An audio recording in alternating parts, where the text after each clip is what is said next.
Parler de démocratie, c'est parler du pouvoir du peuple. Mais ce mot a été dénaturé, corrompu par les libéraux progressistes de gauche qui gouvernent aujourd'hui l'Union européenne depuis Bruxelles. Peut-on vraiment appeler démocrates ces bureaucrates qui prennent des décisions sans consultation, affectant la vie des peuples, leur économie et leur souveraineté? La démocratie serait-elle le pouvoir absolu d'une élite qui décide seule de l'avenir de millions d'Européens, humiliant le berceau de la civilisation occidentale, sa foi, ses traditions, sa population? Non, chers auditeurs, ce n'est pas cela, la démocratie.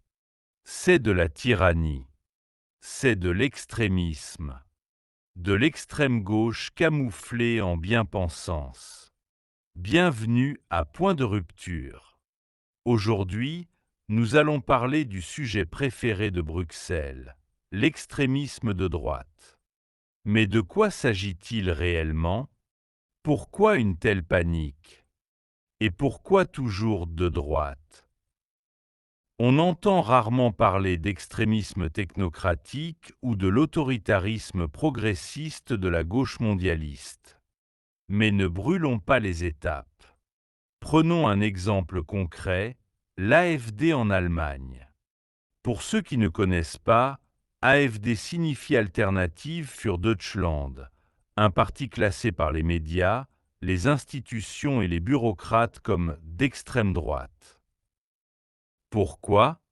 Parce qu'il défend la culture européenne, réclame un contrôle de l'immigration de masse et prône la souveraineté nationale face au pouvoir supranational de Bruxelles. Aussitôt, sirènes idéologiques à la Commission européenne, attention, extrémisme. Mais prenons un instant. Que signifie cela concrètement? Pour Bruxelles, est extrémiste toute personne qui rejette son modèle technocratique, son multiculturalisme imposé ou sa vision mystique du Green Deal comme salut universel. Vous refusez les quotas obligatoires d'immigrés? Extrémiste. Vous critiquez les décisions imposées sans référendum? Populiste.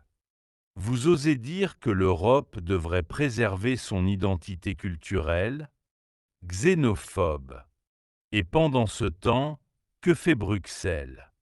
Elle impose des normes environnementales qui étranglent l'industrie automobile et énergétique, poussant les entreprises allemandes à se délocaliser vers la Chine ou les États-Unis, où, curieusement, l'énergie bon marché est encore autorisée. Mais ça, bien sûr, ce n'est pas de l'extrémisme. C'est de la vision stratégique. Ajoutons à cela la manipulation électorale. Dans le Land de Saar, les listes de l'AfD ont été exclues pour des raisons administratives. Quelle coïncidence! Pas de fraude prouvée, mais une odeur d'exclusion préméditée.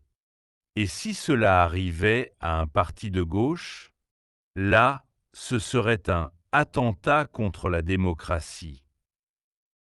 Autre exemple, en Roumanie, des élections ont été annulées parce que des candidats jugés trop conservateurs avaient gagné. Que fit l'élite européenne? Elle valida l'annulation au motif que la démocratie était en danger. Autrement dit, si le peuple vote mal, il faut corriger le peuple. N'est-ce pas exactement ce que Bruxelles reproche aux extrémistes? Refuser les règles quand elles ne leur conviennent? Mais alors, qui joue vraiment sale? Parlons maintenant d'un autre sujet tabou, la migration islamique. Pour les progressistes européens, remettre en question le modèle des portes ouvertes et du racisme.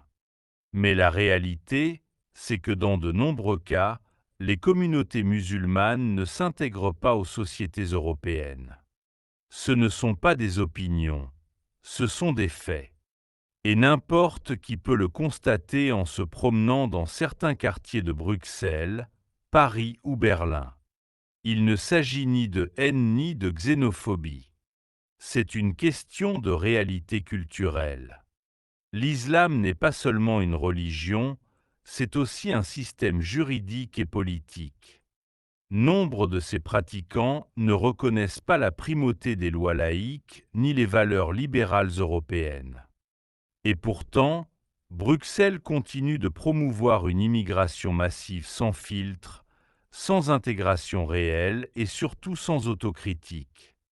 Alors, qui crée vraiment une bombe sociale à retardement?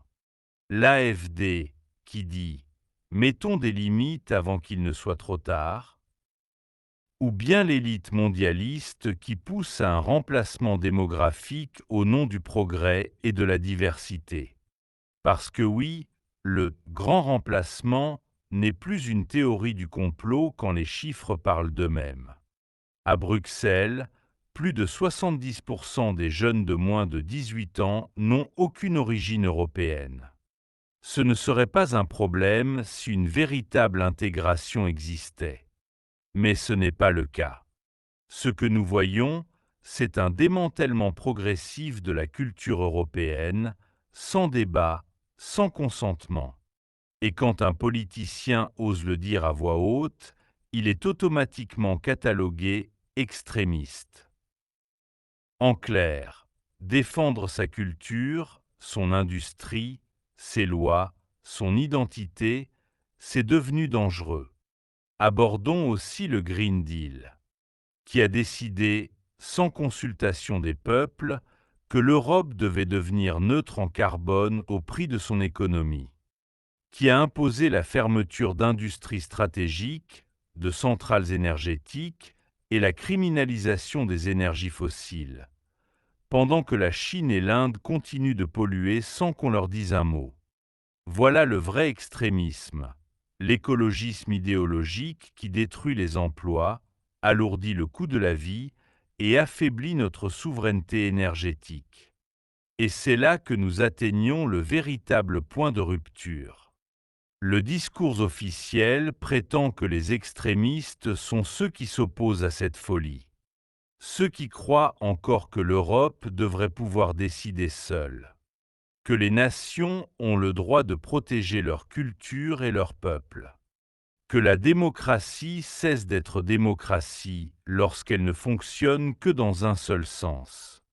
Mais si on vous impose un modèle de société, qu'on vous retire vos libertés, qu'on manipule les élections et qu'on qualifie de haine ce qui relève du bon sens, alors, peut-être que le véritable extrémiste n'est pas celui qui résiste, mais celui qui impose. C'était l'épisode d'aujourd'hui sur Point de rupture. Si cela vous a fait réfléchir, mission accomplie.